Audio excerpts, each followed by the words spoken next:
Muy buenas tardes a todos. Gracias. Mi nombre es Juan David Rico, yo soy médico interno, junto con mis compañeros Juliano Terces Palacios y Daniel Steven Holguín. Somos médicos internos de la Universidad de Santiago de Cali y venimos a exponer el día de hoy esta guía de práctica clínica de trauma de tórax que hicimos en conjunto con un gran equipo de especialistas y la doctora Leonora, el doctor Medina, el doctor Bonaga, etcétera. Precisamente de este tema tan frecuente en la clínica Colombia. En primer lugar, quisiéramos expresar nuestro más sincero agradecimiento con todos los organizadores de este espacio académico, con la doctora Leonora y todos los profesionales y especialistas que nos han colaborado en este proceso. Reconocerlos a cada uno de ellos y darle las gracias por permitirnos participar y hacer parte del proceso. Entonces, dando inicio al tema, es la guía de práctica clínica del trauma de tórax y esta es nuestra tabla de contenido. Tenemos que tener en cuenta que hubo una guía previa vigente hasta el 2023 del trauma de tórax en la institución. Entonces, lo primero que vamos a hacer es identificar cuáles fueron los principales cambios que hay respecto a la nueva versión que desarrollamos. Los objetivos de la guía, el sistema GRADE, que es básicamente esa clasificación que introdujimos, que ya se conoce, obviamente se divide en dos debido a la clase de recomendación y al nivel de evidencia. Más adelante también la voy a explicar, su epidemiología, la división del plan de manejo que proponemos, los algoritmos diagnósticos y de manejo. Entonces, comenzando con el tema, vamos a ver cuáles fueron los principales cambios con respecto a la guía anterior a la que traemos el día de hoy. Entonces, en primer lugar, añadimos el sistema GRADE, que es el sistema de niveles de evidencia. Como dijimos, nos muestra nivel de evidencia de acuerdo a A, B, C o D en su efecto, y eso es como el grado al mismo tiempo de recomendación, junto con una clase de recomendación que también va del 1 al 3. Que no contaba la guía anterior, ¿no? Posteriormente, a diferencia de la guía anterior, añadimos cerca de más de 15 definiciones nuevas traídas de guías americanas y la guía mundial de trauma de tórax, que también salió el año pasado, finales del año pasado, y empezó a vivir a partir del 2026. Adicionalmente también traemos otras referencias, como por ejemplo el manejo de la vía aérea dada por las guías DAS 2025. Traemos también una explicación de su plan completo, de la A, B, C y D como primera línea. Posteriormente también desarrollamos algoritmos visuales tanto para el diagnóstico como para el manejo, detallados con árboles de decisión y de certificación de acuerdo con el score de trauma de tórax.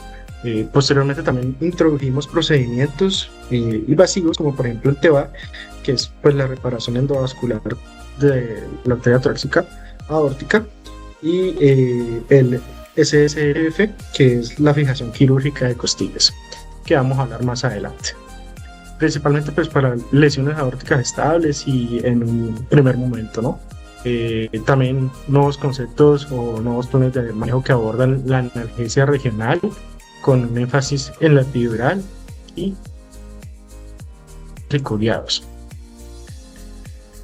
Poblaciones, en este caso, también trajimos recomendaciones para poblaciones especiales, no solamente adultos mayores de 18 años, sino también personal o pacientes embarazadas, pediátricos, anticoagulados y geriátricos.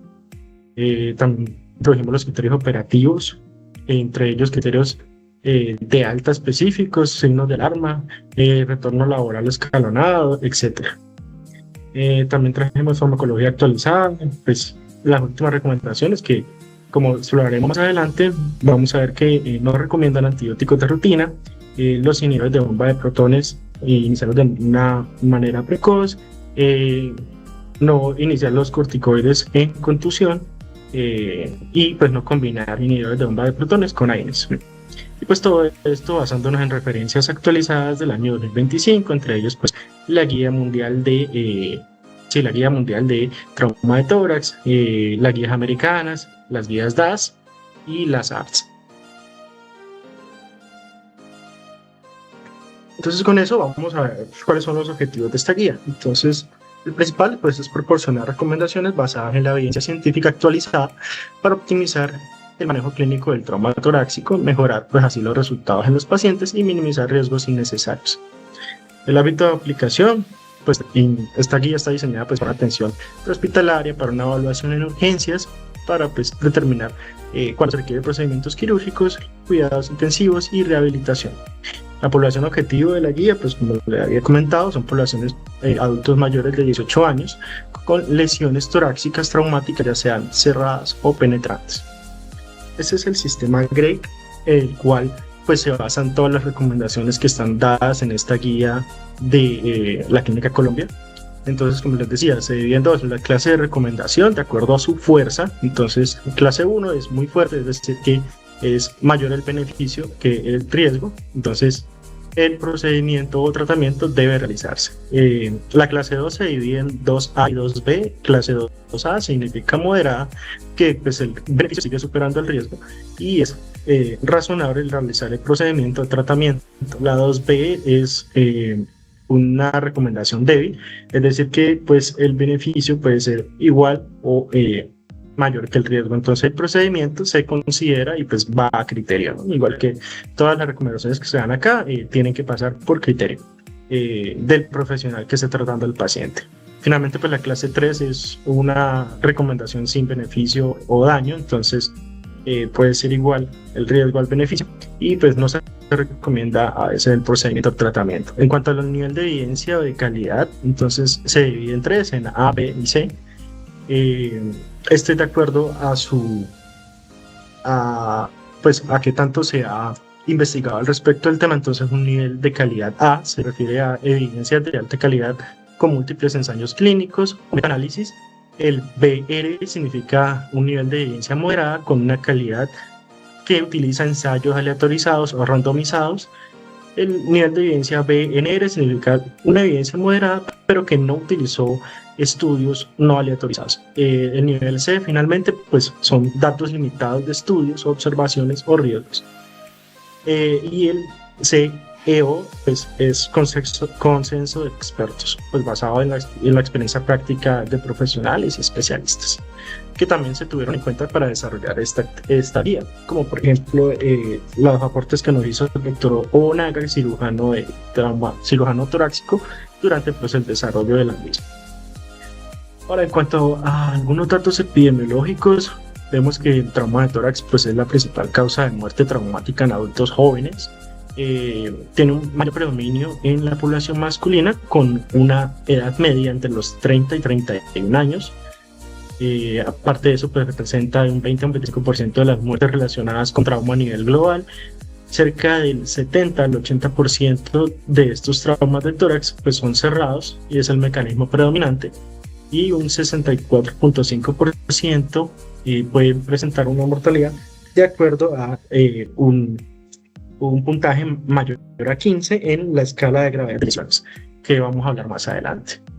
En cuanto a distribución de causas por lesión, pues vemos que cerca de un 35% están las caídas, un 20% o más están las heridas penetrantes, y los accidentes de tránsito pues tienen también una mayor frecuencia aquí a nivel de Colombia y a nivel local de Cali, cerca de un 12.5% según la evidencia.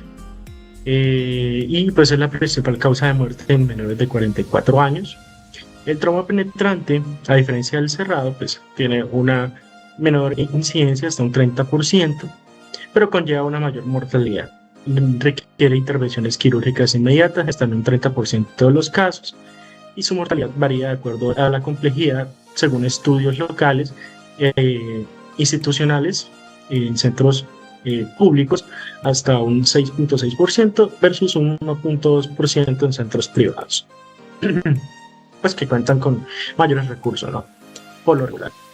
Este es la división del plan de manejo, y pues como podemos ver acá, de acuerdo al nivel de evidencia que se ha mostrado en la escala GRADE, pues el algoritmo típico que sigue el ATLS y que siguen estas guías, están muy recomendados con un excelente nivel de recomendación y de evidencia, al igual que pues casi todas las recomendaciones, ¿no? Vemos que pues, los que tienen mayor nivel de recomendación y evidencia, pues es el algoritmo principal, los manejos dirigidos hacia el hemotórax masivo, su drenaje, sus complicaciones y pues todo el proceso actualizado sobre investigaciones de antibióticos, inhibidores de bombas de protones y broncodilatadores, que hablaremos más adelante. En términos generales, pues estas recomendaciones que traemos tienen buen nivel de evidencia, está recomendado y pues nada, vamos a empezar. Entonces, en un plan de manejo inicial o una evaluación inicial, pues tenemos un soporte basado en las guías de la ATLS sobre la ABCDX inicial, donde la A pues es asegurar la vía oral, el control cervical, la B es la respiración y la ventilación, la C la circulación y el control de la hemorragia, y la D déficit neurológico, la E es exposición y control ambiental. Como vemos, esto sigue el sistema de la ATLS y pues su función es identificar de una manera inmediata pues las lesiones críticas. ¿Qué lesiones amenazan la vida? Y vamos a tener énfasis en esta guía, pues el neumotórax a tensión, el neumotórax masivo, el tórax inestable más una contusión, el taponamiento cardíaco y el neumotórax abierto. Como recomendación fuerte, vemos que está la intubación orotraqueal indicada en una escala Glasgow menor o igual a 8, con una insuficiencia respiratoria severa o un tórax inestable con un compromiso significativo. ¿Cuál se debe hacer? Pues en un abordaje o una evaluación inicial. También parte de esta evaluación inicial es pues realizar un buen examen físico, una inspección de los movimientos torácicos, que cuales deben de ser simétricos, y de no serlo, pues ya se puede identificar un hallazgo relevante para tomar una conducta posterior, si tiene heridas, si hay deformidades. Adicionalmente a la palpación, pues podemos encontrar el efisema subcutáneo, la crepitación costal, los puntos dolorosos, la percusión, una matriz pues es muy sugestiva del hemotórax. Asimismo, pues también una hiperresonancia es sugestiva de un hemotórax, y a la auscultación un murmullo vesicular bilateral comparativo, los ruidos sobreagregados, etc. Manejo inmediato, pues se deben tomar 2 accesos vasculares, 2 líneas periféricas de un buen calibre, 14, 16.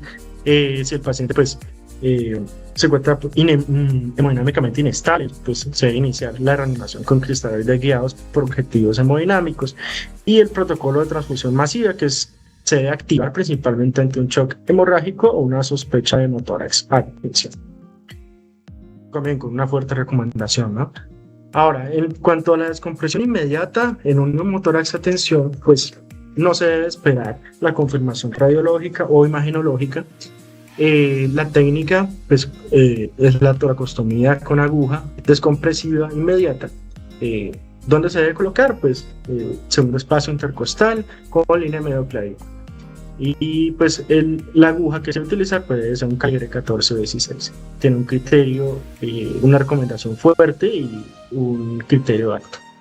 Signos clínicos claves para identificar el neumotórax a tensión y que traemos a colación para recordar: la disnea súbita e intensa, la hipotensión arterial, la desviación de la tráquea, la ausencia del murmullo vesicular y la ingurgitación yugular. En cuanto al manejo de la vía aérea, pues aquí empezamos a incluir lo que nos dicen los criterios de las guías DAS 2025. Entonces las guías básicamente nos trae varios planes, A, B, C, D. Si el plan A falla, seguimos con el B; si el B falla, pues seguimos con el C, y así sucesivamente. Bueno, hasta llegar al D, porque es el definitivo. Entonces el protocolo de ejecución del plan A es, en una primera línea para todos los pacientes, la videolaringoscopia. Posteriormente, la optimización de la posición, pues utiliza la maniobra rampa, si no hay sospecha de un trauma cervical o una estabilización manual. El uso de accesorios, como por ejemplo el estilete, para facilitar pues el paso del tubo, y la confirmación, la cual debe ser visual y mediante la capnografía. El límite crítico es la regla 3+1, que recordemos pues es un máximo de 3 intentos por un operador experimentado, y pues se permite un intento adicional solo si se trata pues de un experto con de rescate. Si falla, pues se debe pasar inmediatamente al plan B. Consideraciones claves, pues se debe asegurar una preoxigenación óptima. Debe tenerse listo todo el equipo de succión de alto flujo y pues se debe mantener una comunicación clara con todo el equipo de reanimación. El plan B, C y D respectivamente, pues, no se refiere a un B, que es la oxigenación supraglótica. Entonces está el dispositivo supraglótico de segunda generación, también tiene un máximo de 2 intentos de inserción. Si es exitoso, pues oxigenar y decidir si despertar o continuar. Si falla, pues se pasa al plan C, el cual consiste en rescate con mascarilla, una ventilación final con mascarilla facial a 2 manos, uso de cánula orofaringia o GED, optimizar la relajación neuromuscular y la situación psíquica. Si falla, pues plan D, que es el acceso frontal de cuello, o el EFONA, que es de emergencia, y se trata pues de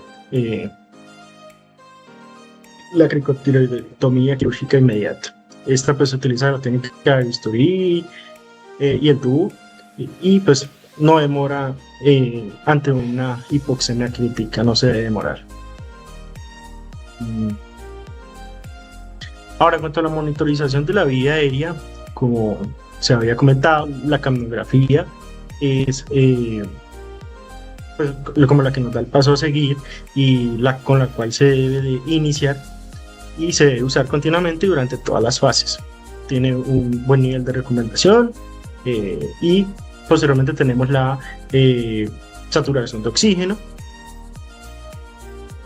También se deben habilitar los tonos auxiles antes de la inducción para detectar de manera inmediata una hipoxemia, la monitorización neuromuscular, el uso de la monitorización cuantitativa, pues para confirmar el bloqueo adecuado antes de la intubación, y un equipamiento institucional. Todas las instituciones pues deben de proporcionar los equipos estandarizados para según las recomendaciones DAS 2025. Ahora, en cuanto a una evaluación secundaria, pues acá tenemos que ampliar un poco más la historia clínica, y pues para eso utilizamos el algoritmo AMPLIA, que se refiere ¿Ahora? a alergias. No, sí, ya mejor dicho. Alguien tiene el micrófono abierto. Gracias. Entonces, como les decía, la evaluación secundaria pues, nos debe dar otros detalles para fortalecer un poco más esta historia clínica del paciente. Entonces, utilizamos el algoritmo AMPLIA, que la se refiere a alergias, la M a medicamentos habituales, la P a patologías previas o embarazo, la L a privaciones o última comida, la I, la ingesta de sustancias o tóxicos, la A, al ambiente, y pues, la cinemática del trauma, la cual pues, nos va a ayudar más adelante a evaluar pues, la gravedad del mismo. La cinemática del trauma pues, también es fundamental para sospechar lesiones ocultas, por ejemplo la desaceleración rápida, que se relaciona con el trauma aórtico por desaceleración, y un examen físico detallado, como ya lo habíamos hablado anteriormente. Imágenes de primera línea.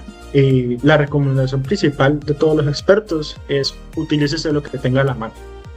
Entonces, pues, el beneficio de la Clínica Colombia es que tiene el ecógrafo en servicio de urgencias, el cual se puede utilizar para pues, realizar el protocolo Blue, el protocolo FAS o el protocolo de FAS completo avanzado.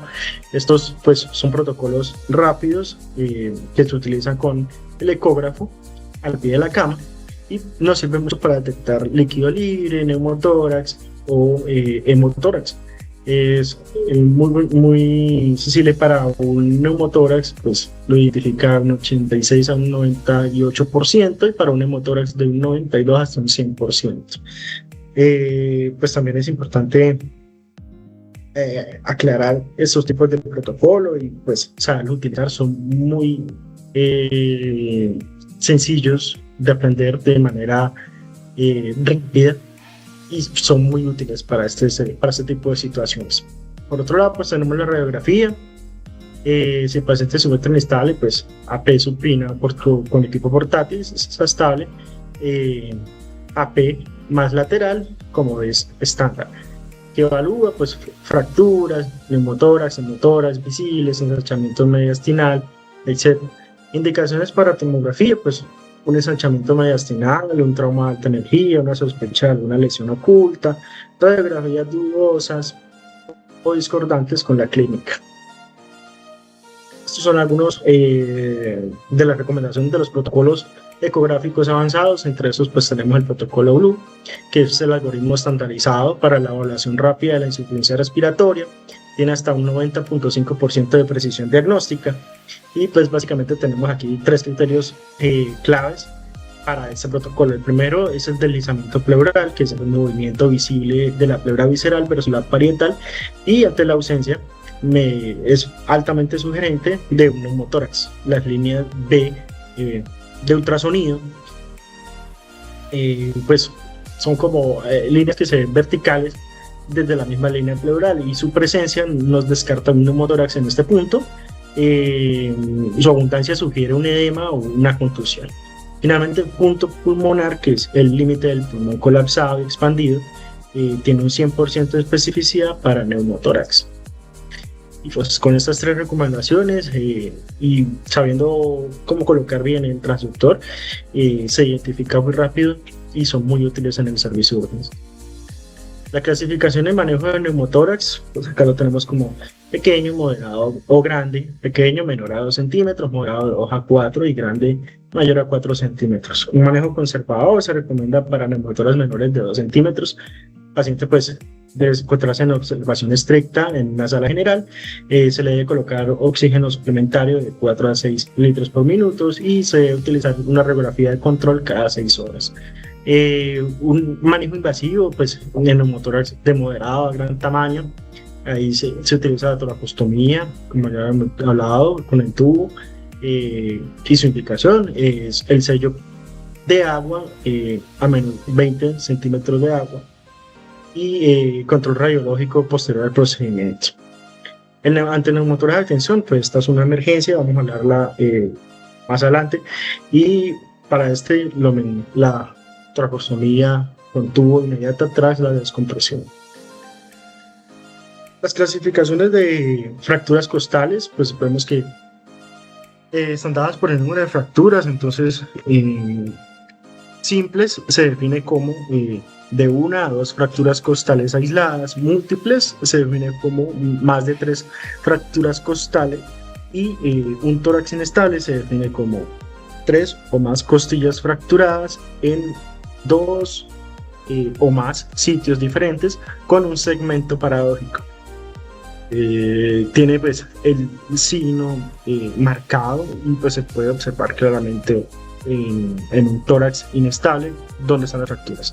Sus indicadores de alta energía, pues fracturas de 1 a 3 sugieren un trauma de alta energía y se asocian a lesiones de grandes vasos y de plexo braquial. Por otro lado, de 9 a 12 fracturas, pues hay una alta sospecha de lesiones abdominales asociadas, y ahí se utilizar o se recomienda siempre acompañar el protocolo Blue con el protocolo FAS y el FAS extendido, precisamente para identificar o visualizar que no hayan este tipo de lesiones asociadas a órganos como vaso, hígado o riñones. Clasificación de contusión pulmonar, de acuerdo con las guías mundiales de trauma de tórax, tenemos leve, moderado, severa, siendo la leve donde cerca de menos de un 20% del parénquima se encuentra afectado. Encontramos una PAFI mayor a 300, y pues recomendaciones: utilizar oxígeno por cánula nasal de 2 a 6 litros por minuto, pues se debe hacer un balance hídrico neutro y se debe manejar en una sala general. Por otro lado, en una contusión moderada con un parénquima afectado de 20 a un 50% se estima, con una PAFI entre 200 a 300, pues se debe utilizar el oxígeno alto flujo, o se debe también se recomienda la fisioterapia de entrada siempre.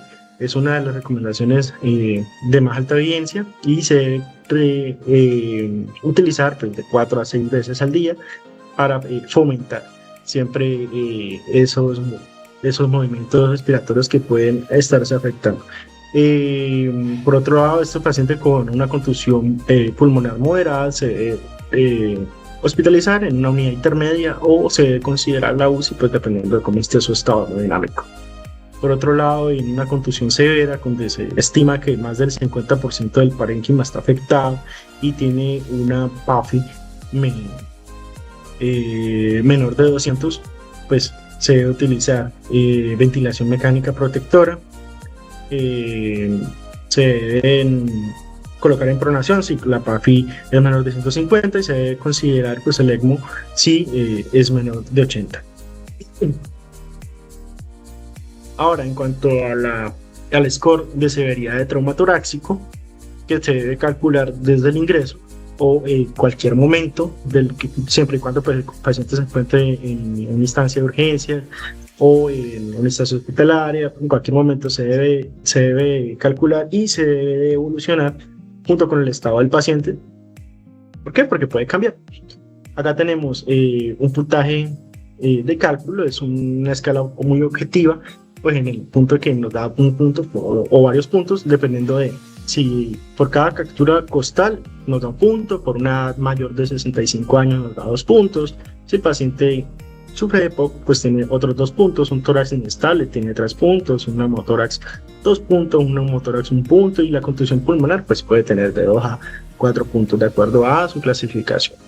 Y según este score, pues vemos el nivel de riesgo del paciente. Entonces un score menor o igual a 5 es un bajo riesgo, tiene un porcentaje de mortalidad menor al 2%, un porcentaje de complicaciones de un 2 al 10%, su manejo debe estar en sala general, se inicia la analgesia estándar y pues se considera el alta de acuerdo a su evolución de 24 a 48 horas, un riesgo moderado. Quiere decir que tuvo un score entre 6 a 10 puntos, su mortalidad ya es mayor, es de un 5 a un 8% y así sus complicaciones de un 20 a un 30%. Este paciente debe manejarse en una unidad de cuidados intermedios con una analgesia multimodal y se debe mantener en observación como mínimo de 48 a 72 horas.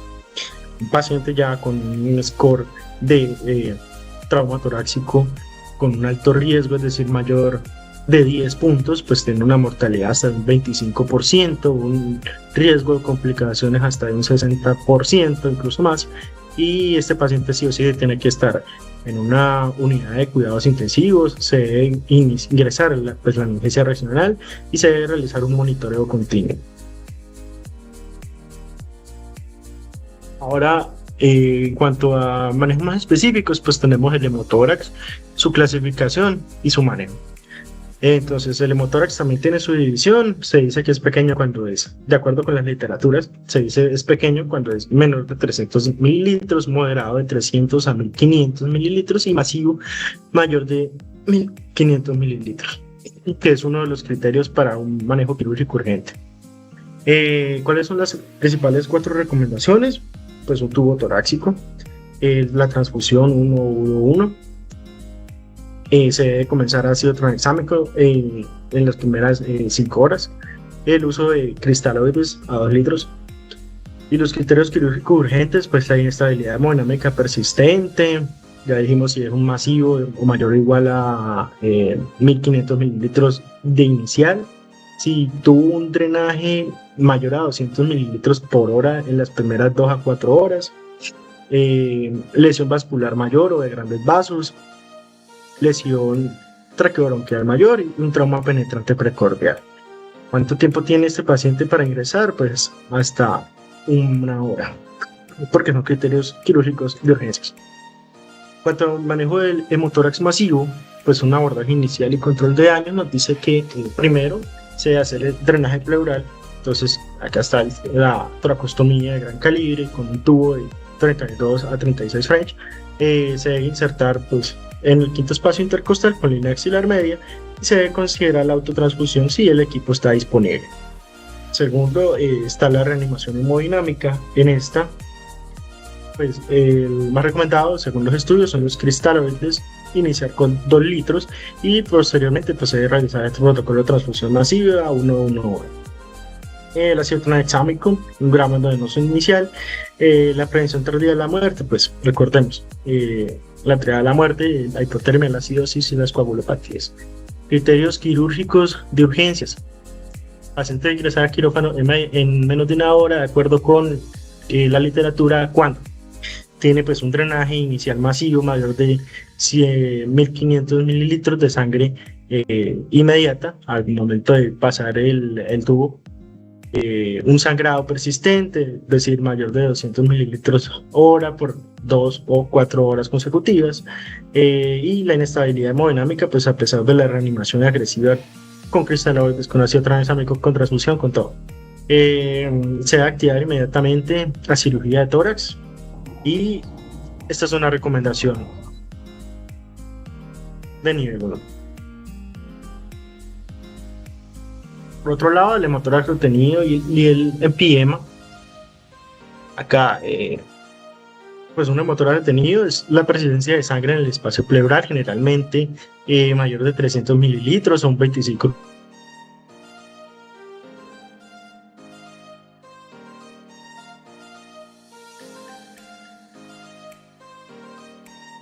A un empiema de un 15 a un 30%, pues la sangre retenida actúa como un excelente medio de cultivo para las bacterias, facilitando su proliferación y la infección de la pleura.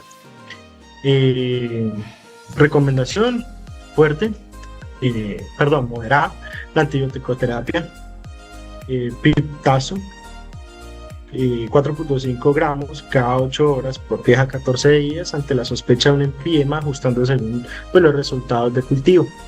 El estándar de oro es la cirugía videoasistida.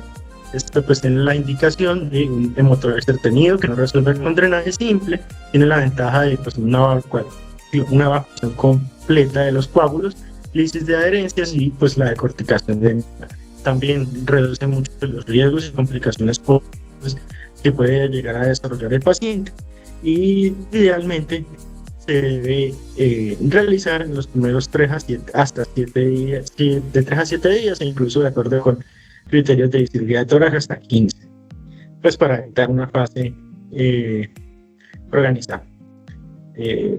La alternativa, los pirinolíticos, el alteplasa, la oroquinasa, intrapilorar en pacientes no candidatos a cirugía, pues tienen una evidencia menor, y el BAT, sin embargo, pues, también la tiene.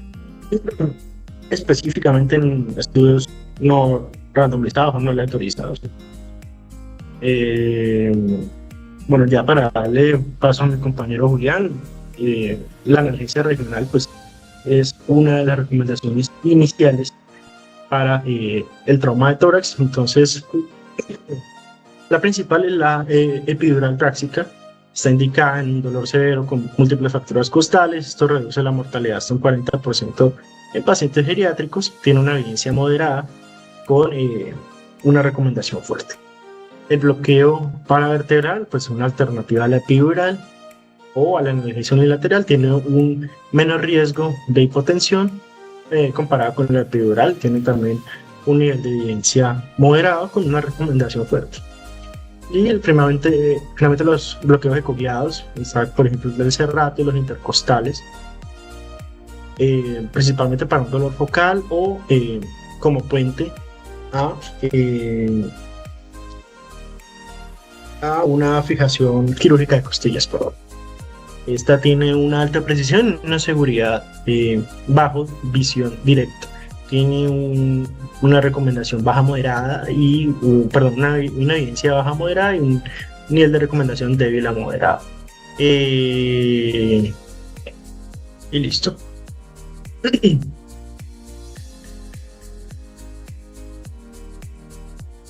Bueno, buenas tardes.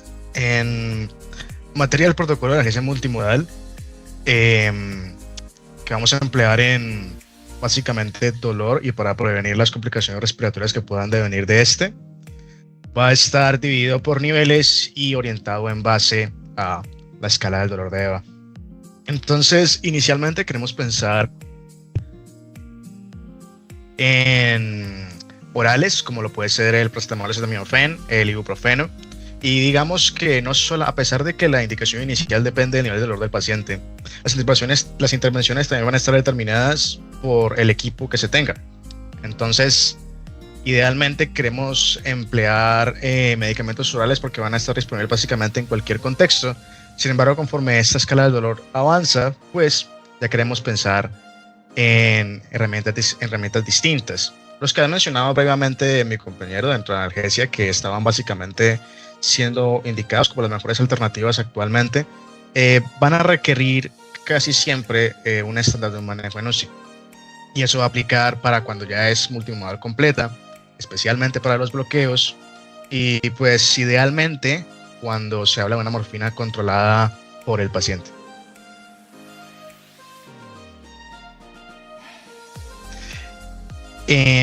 Hay medidas o digamos cosas que debemos tener en cuenta, además del dolor y además del contexto en el que estamos, para administrar este tipo de analgesias, y van a ser los efectos adversos que pues naturalmente derivan de alguna de esas sustancias.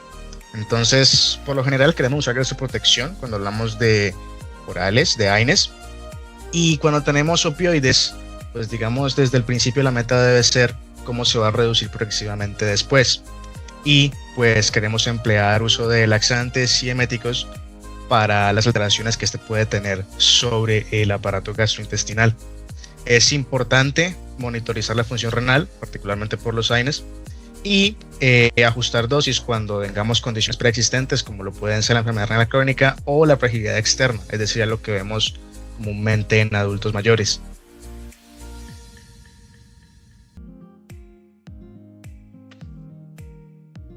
Bueno, la fijación quirúrgica de costillas que pues comúnmente usamos en tórax inestable cuando un paciente pues tiene asociado a ese también un fallo ventilatorio que deviene debido al dolor que produce el esfuerzo ventilatorio con ese tipo de lesión y que termina o puede manifestarse incluso como un fracaso del retiro de la ventilación mecánica en un paciente que la requirió después de un trauma importante.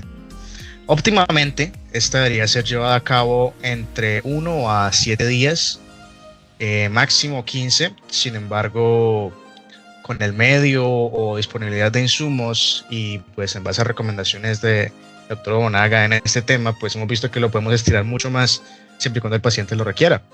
Es decir, cuando haya una persistencia de dificultad en ese esfuerzo ventilatorio del paciente, a pesar de que tenga analgesia o a pesar de que se haya salido de esa ventana ideal. Porque este es un estándar pues pensado en instalaciones que fácilmente pueden proveerlo. Y sin embargo, como no siempre va a ser el caso, va a ser el paciente y su esfuerzo ventilatorio que nos va a indicar si permanece siendo una indicación o no.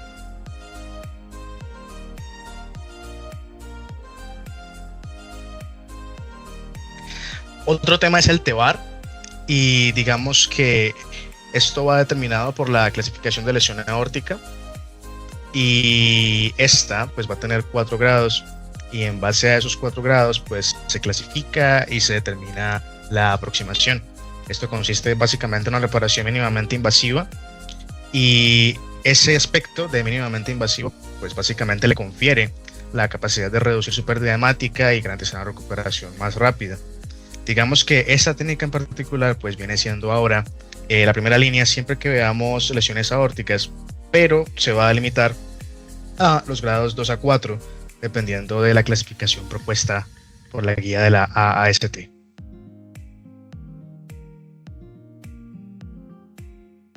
En materia de profilaxis antibiótica en este tipo de pacientes, básicamente algo que pues vemos salir una y otra vez va a ser que el tubo torácico de por sí pues no constituye una indicación de antibióticos de rutina, y la evidencia detrás de ello pues se ha ido levantando levemente, llegando a su punto de moderada hoy en día. Sin embargo, la recomendación de aspecto sigue siendo fuerte, y es que aplicar restricción en cuanto a poner antibióticos en ese tipo de pacientes es vital para reducir el tiempo de internación y demás complicaciones que podrían devenir de ella. La cefazolina pues debería no extenderse más de 24 horas, ya que su función es únicamente proteger durante el procedimiento. Y cuando hablamos de un hemotórax retenido, va a ser básicamente guiado por cultivos o por algún signo clínico o paraclínico que nos confirme la probabilidad de una infección, y tenemos de todas formas, aún en este contexto, evitar que la cobertura se prolongue.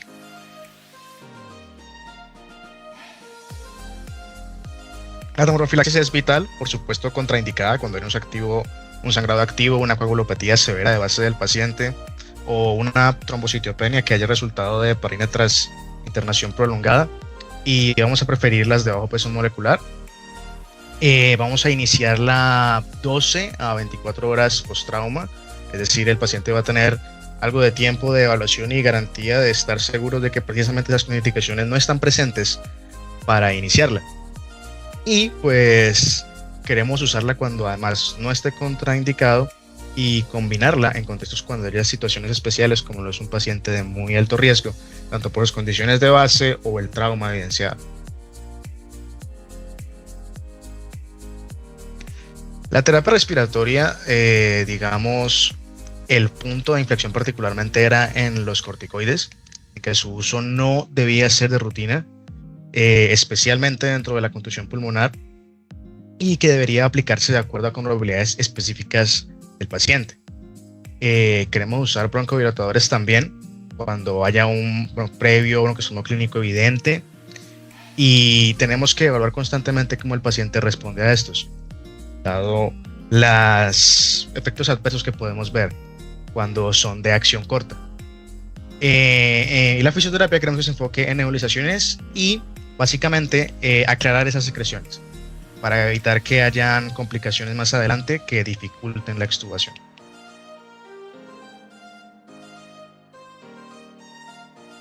Con el oxígeno lo manejamos básicamente a metas, tanto como lo hemos visto ya fuertemente en la evidencia y fuertemente en las recomendaciones, y esta meta va a ser particularmente el 92% para ajustar las FIOs del paciente.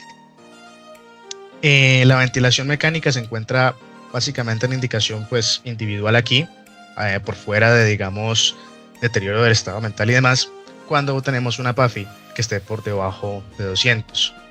Y queremos que sea inicialmente protectora, básicamente de 6 a 8 milímetros por kilo.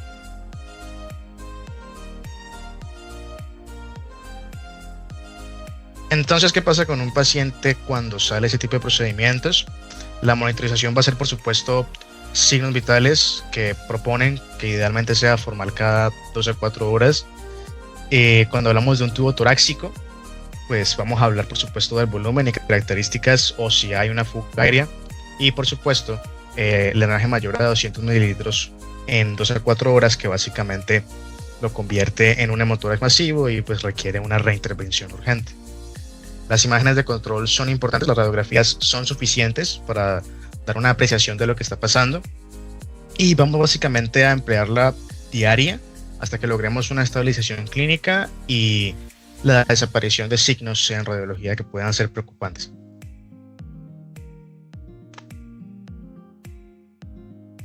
Cuando retirar un tubo torácico, básicamente va a ser con 5 criterios, una checklist, la cual va a constituir de las calidades, que básicamente no sea hemático puro, va a tener que ver con el débito, que se reduzca por debajo de 150 o al menos 200 en las últimas 24 horas de evaluación, ausencia absoluta del signo de la fuga aérea, una reexpansión pulmonar evidenciada en radiografía, por eso se toman diariamente, por eso va de la mano junto con el débito en 24 horas, y que haya ausencia de signos de infección pleural.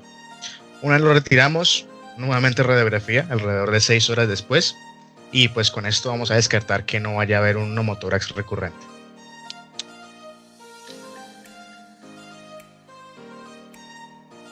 Cuando un paciente de estos puede abandonar el servicio, seguido de la mano con evidencia 1B, vamos a hablar en que primero es estable, y esto va a ser conjugado entre estabilidad hemodinámica y respiratoria, que tengamos una saturación de oxígeno parcial por encima del 94% o del 94% sin ningún tipo de soporte a la VO2 del ambiente del 21%, que haya un control o una modulación satisfactoria del dolor con analgésicos orales, que haya una cosa efectiva en emulación de secreciones, que para eso nos va a ayudar la evaluación en conjunto con terapia respiratoria, que el paciente sea independiente, que no tenga un tubo torácico y previamente los criterios de su retiro de evaluación se hayan cumplido.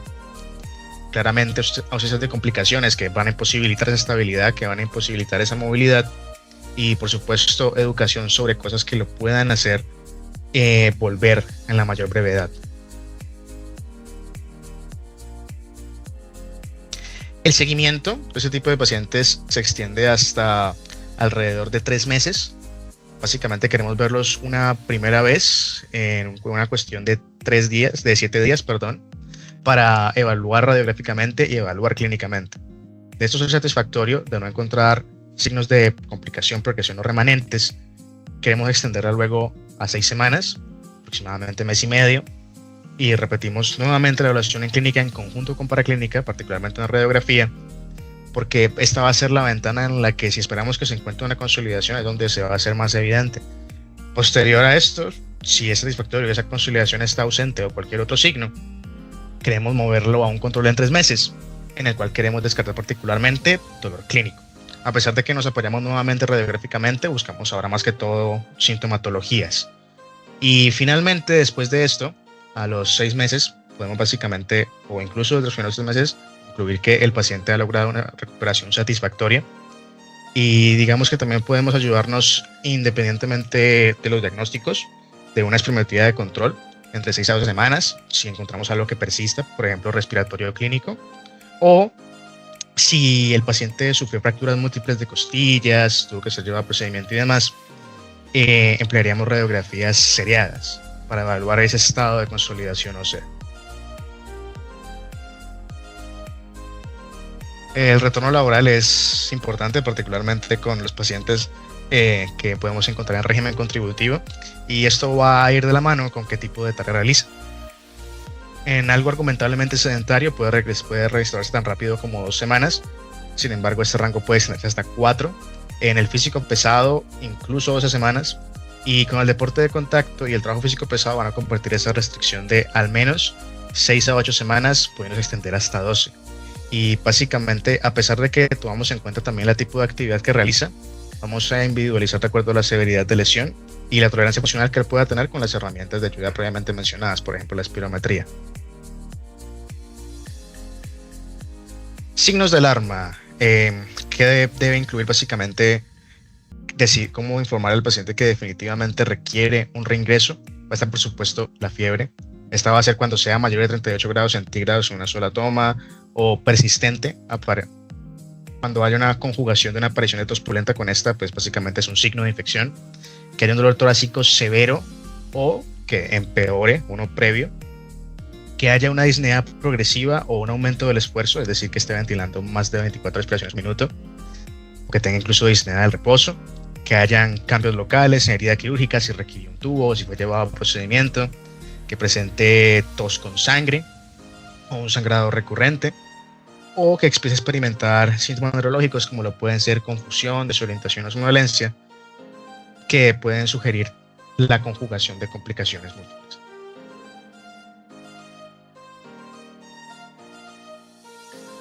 En materia de embarazadas, básicamente queremos tener en cuenta el posicionamiento, queremos evitar el síndrome de hipotensión supina cuando el útero mismo desciende sobre la aorta, eso es más que todo una hospitalización. Queremos administrar la hemoglobina de red, la hemoglobina humana cuando la paciente sufra trauma que cause sangrados. Queremos hacer monitoreos fetales y queremos, en este caso en particular, restringirnos inicialmente de imágenes diagnósticas, dado que el beneficio va a superar los riesgos por radiación mínima durante el curso en el que se encuentra.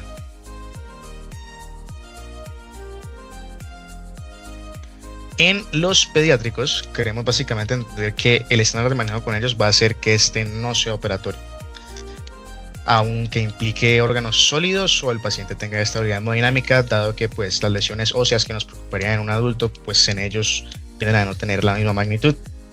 Si de todas formas esto sigue siendo requerido, pues queremos usar tubos torácicos de calibres menores en caso de un hemotórax, y queremos aplicar lo más cerca que se pueda, manejo conservador, siempre y cuando el neumotórax sea menor del 20%.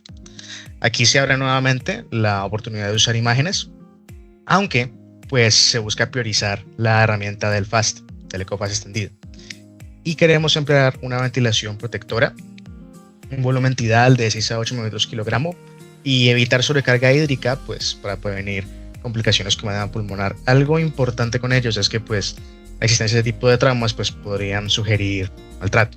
Y en general, pues la guía sugiere que queremos sospecharla cuando en menores de 2 años hayan fracturas múltiples o que la cinemática del trauma simplemente no corresponda con el evidenciado.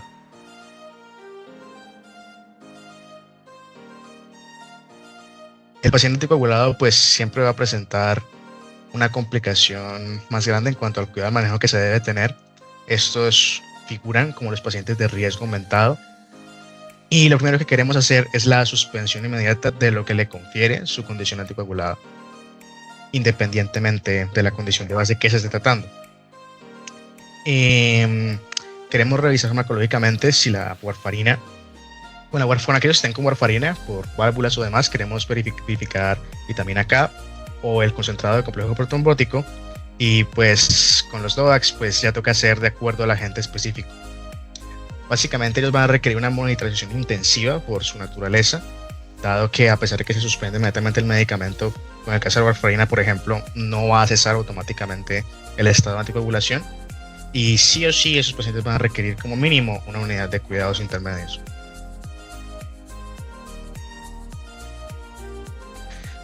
Pacientes geriátricos, esos son los pacientes que básicamente figurarían como frágiles. En estos queremos entender que básicamente la analgesia epidural va a ser la mejor ayuda para proveerles alivio de dolor, dado que reduce la mortalidad en un 40% al saltarnos las complicaciones de depresión respiratoria que pueden devenir, por ejemplo, de opioides, complicar patologías de base persistentes con AINES, y queremos en general favorecer la movilización precoz. Queremos evaluarlos integralmente y básicamente ellos pueden llegar a acabar en un ingreso a UCI o intermedia con solamente 1 o 2 fracturas costales por la reducción de la tolerancia de esfuerzo ventilatorio que puede causar trauma. Asimismo, pues van a tener un riesgo del 31% más alto para neumonía o del 25% para insuficiencia respiratoria.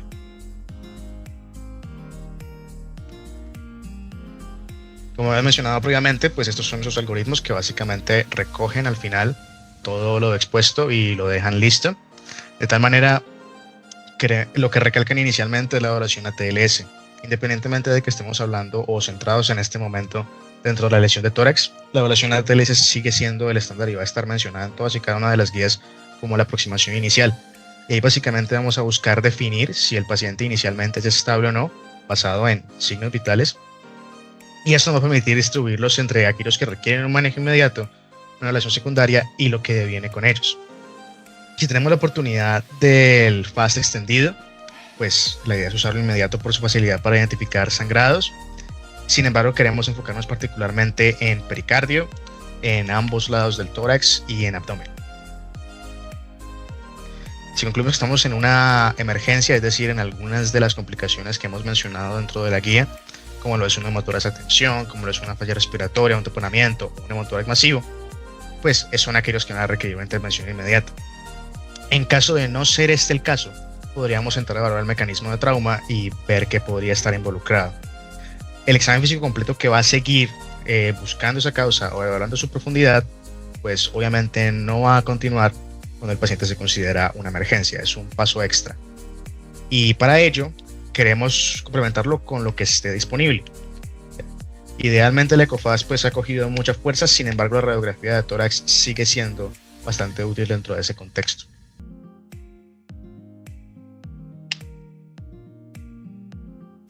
Una vez clasificada el tipo de lesión a través de identificación de una urgencia absoluta o durante la evaluación del paciente extendida, amplia, queremos clasificar pues básicamente en neumo, hemo, fracturas o una contusión. Y si el paciente está no de urgencia pero relativamente estable, pues podemos ayudarnos con la tomografía. En general esta va a tener sus indicaciones que pues va a ser como tal el ensañamiento mediastinal, el trauma de alta energía, la sospecha de lesión oculta o cinemática del trauma rugosa, pero tiene una gran utilidad en evitar que se pierdan o no se logren visualizar adecuadamente lesiones. Entonces, aunque tenga sus indicaciones como tal, si está disponible en el medio, se recomienda que se emplee.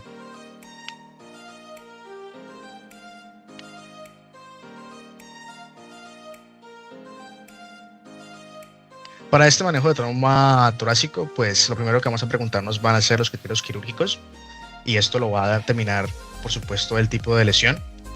Ante los hemotórax masivos, van a requerir cirugía urgente y ese va a ser su manejo. Ante el moderado, queremos pensar en toracostomía. Esto dado por un sangrado estimado de 300 a 1500 mililitros. Queremos transfundir al paciente para suplir esa pérdida siempre y cuando la hemoglobina se vea por debajo de 7, es el estándar que dan estas guías en particular, o llevarlo hasta 9 si el paciente se considera anciano, es decir, mayor de 65 años. Sin embargo, si evidenciamos inestabilidad y en efecto hay una anemia severa, no dependeríamos directamente de esos límites.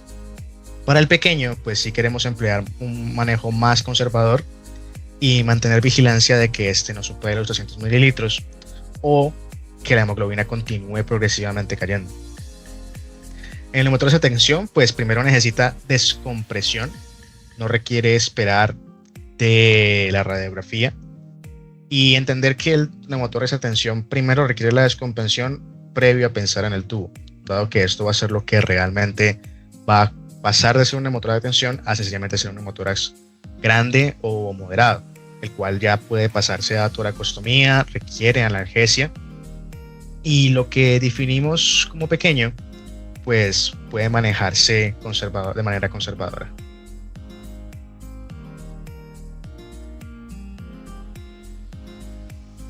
En materia de las fracturas y las contusiones, las fracturas costales que mencioné antes, que pues requerían un tiempo quirúrgico de manejo de 7-15 días o que se puede extender si las indicaciones persisten. A grandes rasgos, si tenemos una falla respiratoria, vamos a querer llevar al paciente al procedimiento.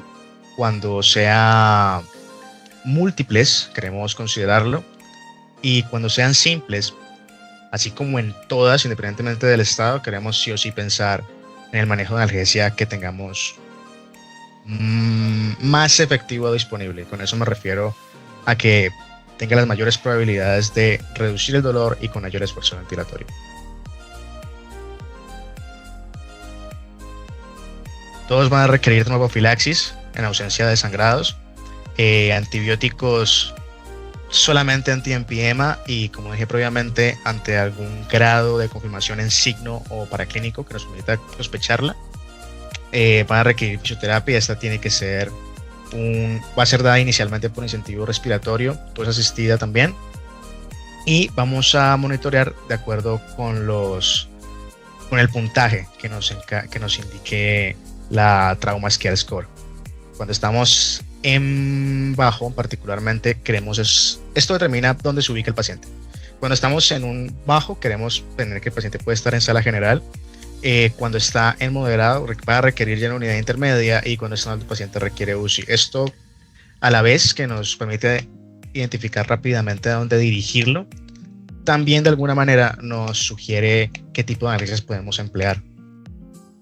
Ante complicaciones, queremos tener a la mano fibrinolíticos en caso de un hemotórax retenido, antibióticos o drenaje anti-empiema, y básicamente los criterios de alta de estos pacientes cuando hablamos de contusión va a ser cuando haya una estabilidad mayor a 24 horas, un dolor controlado, una saturación por encima de 92 al aire ambiente, deambulación y sin complicaciones como todos los demás. Y el seguimiento pues va a ser extendido hasta 6 o 12 semanas, como se había descrito previamente. Esta es ya una sumatoria de las referencias completas que se emplearon para el desarrollo de esta guía, y muchas gracias. Bueno, muchas gracias a los ponentes. Me gustaría saber si de pronto alguno tiene alguna pregunta para ellos, algo que les quedó como duda de pronto de este espacio. Si la puede hacer por el chat o levanta la manito y se le va dando el espacio. Lisette levantó la mano. Puedes decirnos tu pregunta, por favor. Listo. Para los ponentes, escribe Lisette. Escribe el doctor Tulio Moreno, por favor, ¿cuál es el riesgo de infección asociada a la ventilación mecánica en pacientes con trauma de tórax? ¿Se me escucha? Hola, creo que no hemos incluido una cifra exacta para eso, porque digamos que como se escapaba un poquito del contexto, pero lo que sí encontramos dentro de estas es básicamente los factores de riesgo que pueden predisponer a un paciente a presentarla. Y dentro de esas condiciones en particular, la más grande va a ser un hemotórax residual, es decir, que se atrape algo dentro de los pulmones, que haya sido una intubación de emergencia, dado que pues esto puede alterar la técnica no estéril, o la contusión pulmonar en sí, porque genera una especie de coágulos en las vías respiratorias, más que todo bajas, y pues nuevamente, así como el neumotórax, básicamente provee un medio para la proliferación de esas infecciones, así como también fragilidad innata del paciente, como la edad mayor, el que consideran anciano, que es mayor de 65. Listo. Si nadie más tiene alguna pregunta o inquietud, ya daríamos finalizada por este espacio. Muchísimas gracias a todos por conectarse, por asistir, por preguntar. Ya damos por finalizada. Muchísimas gracias a todos. Feliz día. Clínica Colombia. Salud para todos.